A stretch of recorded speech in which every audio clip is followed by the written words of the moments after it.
Hello and welcome to episode number 48 of the Rollo and Slappy Show. Today is July 17th, 2017. I am Rollo McFlugel, and with me is Slappy Jones too, and we are both at McFlugel.com. Show notes page for this episode, as it is always, is McFlugel.com/48. And I'll pass it right over to Slappy to introduce our topic for this episode. Thank you, Rollo, and thanks everyone for joining us tonight. Our last two episodes were longer than normal. We did a Bitcoin episode, which I really highly recommend you check out. It was excellent. We had a guest on, and I did a very good job. Today's going to be a little shorter, but it's an important one because we, as libertarians, are often accused of being racist. Shocker. Ron Paul got killed for this when he was running for president, but it has to do with the Civil Rights Act of 1964. Anyone who really follows politics knows that Ron Paul, he would go on these MSNBC type shows, Chris Matthews and Fox News, really wherever he went. He would get criticized for saying he's against the Civil Rights Act of 1964. Now, for those of you who don't know, the Civil Rights Act of 1964 was a federal law passed in 1964 that outlawed discrimination based on race, color, religion, sex, or national origin. It prohibited unequal application of voter registration requirements, racial segregation in schools, unemployment, and public accommodations. So, Rollo, we're libertarians. We would have voted against that, I presume, if we were in Congress. What do you think? What do you have to say to that? Have you been accused of it, and how do you reply? Wait, you mean you're not racist? Me, no. Oh, oops. I'm just libertarian. Yeah. Oh, okay. Yeah, of course I've been accused of that. And of course Slappy Jones is not racist. You didn't get that joke. But yeah, well, one thing I'd like to point out right away, specifically about the Civil Rights Act of 1964, is that we get criticized for saying that we're against it. But look at the people who passed it, what they were saying. Lyndon Johnson, who was the president at the time and who pushed it really hard, upon passing the Civil Rights Act, he said, I'll have these N-words voting Democrat for the next 200 years. And he didn't censor himself like I just did right there. So I know people like to say, oh, it was the, kind of the way of the times. That's the way people were. Okay. Don't make any excuse. I mean, the guy. Right. And it is kind of, they use that excuse for only one side, not the other. But even if that was kind of thought of time, it's kind of racist. So right. I mean, I don't trust that he really had. He didn't say it's about time these N-words can finally vote, or right. I mean, they could vote before, but desegregated schools or whatever. Yeah, it was just a strictly power grab, and so he was more concerned about how it benefited him than it was benefiting anybody else. So I think that is an important thing to look at, is what the intentions were of the people who were drafting and passing the bill. And that's in two ways. I mean, I say that, and then I know 2 minutes now I'm going to say you can't judge it by the intention. So it's important to distinguish between those intentions and it's, I know people might be saying, oh, well, what is it? Just believe the opposite of what everyone says. It's not quite like that. When someone says something like LBJ said like that, that's pretty clear what he's trying to do. He doesn't care about the minorities or black people or anything. No, but really, I mean, I would assume, I don't want to speak for you, are not in favor of businesses not allowing someone in because they're black or Chinese or gay or whatever, or from another country. Right. So if you're not against that, what's the problem? You think it's wrong. I'm not going to put words in your mouth, but I'm going to say you think it would be wrong to do that, to put a sign on your store that says no blacks allowed, or at least be uncomfortable with it. Right. Yeah, right. I do think it's wrong to be a bigot. So then what's the problem? Why would you be against this law? Does it have, you know what I'm saying? I mean, it seems pretty obvious. Everyone should be in favor of this. So why would you have voted against it or been against it? Two reasons. One is because even though I have personal moral convictions against it, I don't believe I have the right to force other people into sharing those convictions of mine. there's no violence associated with not allowing someone onto your property, even if their reasons are bad. And two, I think there's better ways of handling the problem than by making it just illegal. Much better ways of handling it. I actually think that passing laws like the Civil Rights Act do more harm than good. The big reason I give why I'm against anti-discrimination laws is because if someone has bigoted views against me, I don't want to unwittingly give that person my money and business. Why in the world would that be a good thing? Oh, this guy hates my guts because of the color of my skin. But isn't it great that I get to give him my money? Yeah, wouldn't you rather expose the guy? Exactly. So, and that's another thing you'll hear often. Well, before this law was passed in the 1950s and 40s, our schools were segregated and black people couldn't ride the bus or had to sit in the back. There were stores that on the front would say no blacks allowed. Well, people saw that. There's pictures of it. You can go Google it and find it yourself. Why wouldn't that happen today? I think the culture's changed a lot. We were briefly talking about before we started recording, but there's pizza shops in the Midwest that they won't serve a gay wedding reception. Which one note on that was a total setup by that news company, because who uses a pizza shop for their wedding anyway? I know, but I digress. Hypothetical. If someone were, they'd be like, oh, I guess, and that there's huge backlashes against them. So for something as silly as that, the huge backlash against them for something that isn't even relevant. Can you imagine in a small town in the Midwest? Right. Can you imagine if in, I don't know, Philadelphia, because that's the city closest to us, if someone opened up a shop and said, we don't serve black people here? Be out of business in 2 days. It's completely absurd to think anything else. Yeah, there's no... Because people don't tolerate that kind of stuff anymore. And I know you'll be able to find, one or two people on the internet somewhere saying that, they hate whoever and they applaud that. But there's a reason why you can normally only find those people on the internet. Because there's not many of them. The other thing go ahead. No, finish. You go ahead. I was going to say, the other thing I think is, I'm kind of switching gears a little bit, but still staying on the Civil Rights Act. I believe that overturned a lot of the Jim Crow laws, like the school segregation. And that was the private industry and all private businesses that made the Jim Crow laws, right? So of course we would be against repealing those laws. But I think it's interesting, too, that they even had Jim Crow laws, right? So what is the point of a law segregating the schools?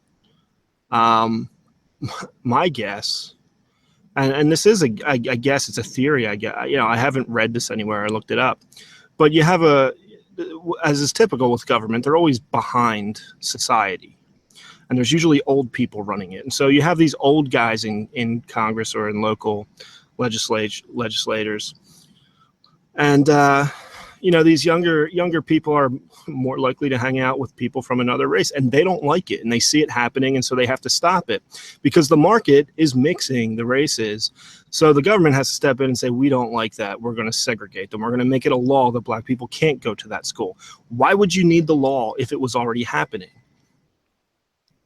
Right. So if the market was already creating this racist society where blacks and whites, and now I know you're going to go back and you can find several examples. I get that. I understand that. And I know it was a very serious issue, but if people weren't already coming together, there would have been no need for the law because people were already self-segregating.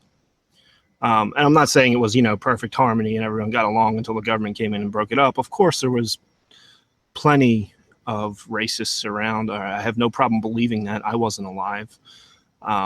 But what I'm trying to say is that government is always behind society, and they are by definition, because when something changes, it starts out slow and spreads, and it doesn't get up to our government, which is, democratic republic. You have to vote people in. So you need a majority of votes to get people in. So things don't change in government until it's already changed in society.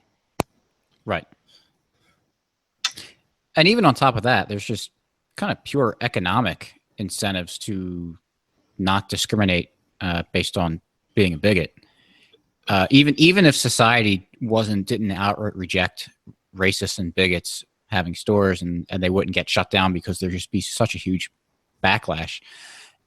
You're limiting on both sides of it. You're limiting you're cutting out a lot of your market. Absolutely. And I'm in sales. It's very competitive. Right. I can't even imagine any sales guys I know ever turning down a sale because of the color of a guy's skin. I just can't see that happening. You work hard to sell your product. Right. So let's I'll pick a market at random to talk about, this as an example. Let's say buying and selling tractors. Sure. Totally random. Yeah. Let's say I'm in the market to buy a tractor and I live in a predominantly black area. And so most of the people selling tractors are black, but I hate black people. And so I like, I don't want to buy a tractor from a black person. So let me wait. I just wanted you to slow down. People are going to cut that what you just said there. Yeah, it's fine. I mean, they can slice and dice. That's the first thing that they can slice and dice to make me look bad. Then, yeah, I haven't been doing a good job yet. Yeah, that's true. Sorry to cut you off. Continue with your tractor. That's fine. You're trying to get me to knock me off the tractor topic. Exactly. Because you're a tractorist or something. Yeah, I'm a tractorist. So let's say, so I say that I don't want to buy any tractors from black people because I don't like that. I just want to buy from a white person. Now, let's say there's 5 people selling tractors. 3 of them are black people. 2 of them are white people. Am I really like? What benefit is there other than getting the personal satisfaction of, buying from the person whose skin color? Like, if I continue to do that in all my business dealings, I'm not going to be successful because there's people that just aren't going to care or understand that, they don't want to limit their the supplies and demands, so they're going to outpace me. Unless it just happens to be that I make all of the, quote unquote, economically correct or best decisions, but that's purely on luck. And I think the likelihood of that happening is pretty low. So, and also if it becomes known that, I have a certain, I only want to buy tractors from white people, well, then they could probably start raising their prices on me. True. So I'm not going to be in the tractor business very long. People who have, unbigoted views or don't let even if they don't let their bigoted views get in the way of their dealings, then they'll do better. And it's that interaction with, and I think too that even if you do have, a lot of times being a bigot is just because your lack of understanding or you're not used to something. I know my grandmother said when she was a young girl, when they would see a black person, they got scared because it was just, they never saw them ever. So it was a really weird thing for them. And then once she, started seeing more of them and got used to it, and it's like, oh wait, they're people too. They're actually human beings. Oh, right. And so it didn't matter. Yeah. Believe it or not. But that's what the market does. And as the market gets more competitive and more competition comes in, you have to, you have less, you can't discriminate as much if you want to stay in business. And so we can look back ancient history, 80 years ago, 60 years ago. It was probably longer than that. I don't know. It was possible. We didn't have the internet. You could have some small town in the middle of nowhere, and there's a very small minority of black people there, and maybe the town just doesn't like them and just marginalizes them, and it's just brutal to them. That was possible. That was much more likely to happen back then than it would be today, because now those people can go on the internet and buy something, and it doesn't matter, and nobody cares. No internet sales guy cares what color. Nobody does. They'll sell to anyone who wants to buy, and it's the same with stores. And so if you had this town with a bunch of racist people, this is even kind of funny to talk about because I can't imagine this happening today. There'd be a significant number of white people who wouldn't shop there. I wouldn't be comfortable going to a place like that. And I'm sure you wouldn't. Most people wouldn't. Exactly. But now there's so many options. We're not relying on the local whatever store necessarily. There's all kinds of alternative options that the market has brought. And by doing that, it forces other businesses, them to be competitive with their pricing and attract more business. And if you want to cut out a certain segment of the society, well, you're not going to be around long because people will just go elsewhere. Right. So, do you have anything to add? Do you want to summarize? No, I mean, there's just remember there's, a million avenues for solving problems, and when the state does it, yeah, it's normally not a good way. And even for employment, if there's a town that doesn't, is racist and bigoted, and they don't like black people, well, that lowers the demand that a black person might be able to charge for his services, for his labor, which means that he becomes more attractive for other businesses. So it doesn't mean that he can't be employed. It means he has to lower his his selling price for his labor, but that he'll get employed, and it creates that opportunity for the unbigoted business because they have more room for growth and margins since they're paying less for labor. So it'll eventually even itself out because they'll get more market power. Presumably, we'll start paying their people more. So and you mentioned it earlier. It's a property rights issue, right? And it's not right to tell someone what to do with their property. If they do bad things with their property, or what most people consider bad, they're going to be shunned from society. And it's pretty lame to just kind of rely on the state to fix those kinds of problems. If you see things that you think are morally wrong going on, and you just say, well, there should be a law. To me, that's just pretty pathetic, and you have really no moral spine or backbone. I'm not saying that you got to go and fight someone or organize a huge rally or everything, but you know what? If you feel like someone's not behaving well, just don't give them your business. Yeah, well, there was a very powerful thing. It was a couple months ago, and this is just an example of how this happens. We talked about the pizza shop in the Midwest and these bakeries who don't do gay weddings. They get a ton of bad press for it.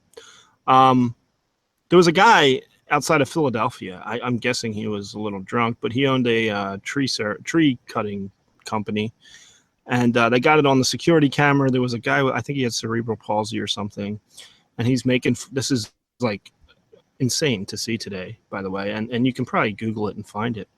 He's making fun of the way the guy's walking, and he turns around and just punches him in the mouth. The guy gets in his car, drives away. But that was all over the news, and that guy went out of business. Yeah. It was all over. Yeah, I mean, if you could check out his Yelp, it's whatever the lowest is, 1 star or less than 1 star. I don't know what it is. And there's all kinds of comments. Nobody wants to do business with him. And that's one of the powers of the market. Also, no one wants to be the person that does business with him. That's what I mean. Yeah. Well, yeah. I mean, no one wants to do business with him because they're appalled by what he did. But then, can you imagine being the person like, oh yeah, I'm going to walk into that store and go shopping? Yeah, right. There. You would also be associated, right? Probably rightly so, with being a cerebral palsy puncher. And so I think we should look at how we have progressed as a society and how society has changed. And there's a lot of good in there. That's not, we probably don't think everything is good that's changing, but a lot of it is. And certainly the way we treat others. It's definitely, I think it would be hard to say we've regressed since the 1940s. Absolutely. So, do you have any more? Any more to add? We tried to keep it quick today. No, I have nothing more to add on that. Chop my little Rollo buying the tractor person, thing up all you want. And yeah, there'll be memes of that. Yeah, I'm sure there will be. So do you have a free market success story for this week? Oh, I don't have one for this week. Do you? I do, actually. It happened to me tonight. Okay. So I was cooking dinner, and there's a thunderstorm coming. The power went out. I was actually cooking a steak on the stove, and fortunately I have gas, so it didn't. Fortunately for who? Yeah. Oh, well, gotcha. I live alone, so Okay. I would be the only one suffering from that gas. No, but I have propane that my stove uses, so that stayed lit, and I continued to cook.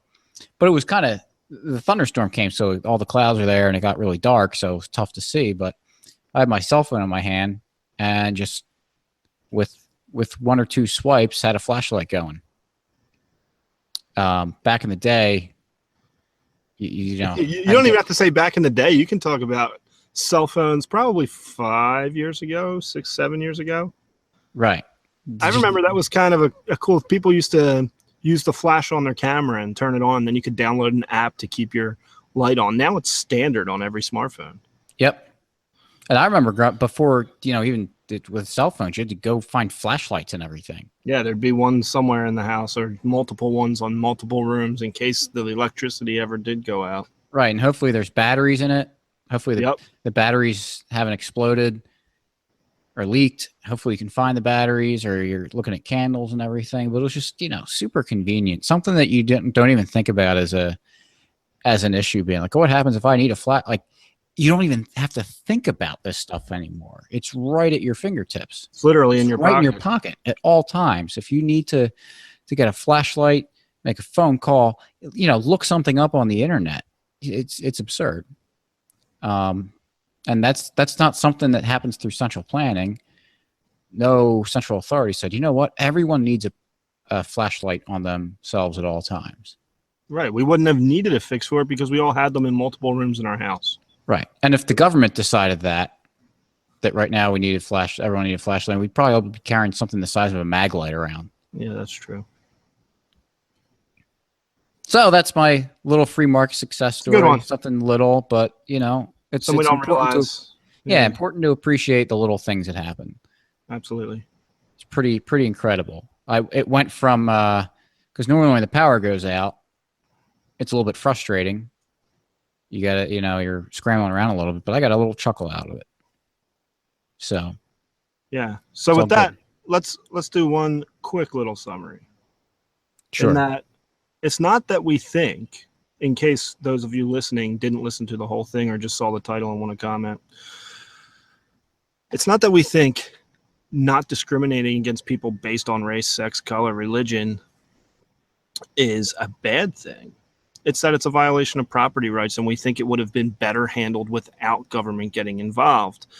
For what I was saying earlier, government doesn't make these changes until society has changed anyway, or is at least started on the way to changing. So by 1964, a significant portion of the population was already doing this or in favor of it. Otherwise, it never would have passed in government.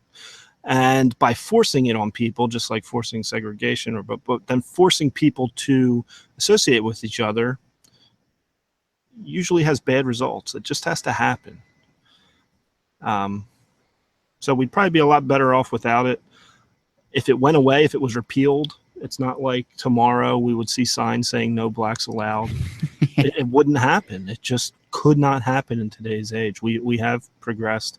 We should respect property rights. And I think that's all I have to say. Sounds good to me. I think we covered decent points. Yeah. If you have any questions on it, feel free to drop us a comment.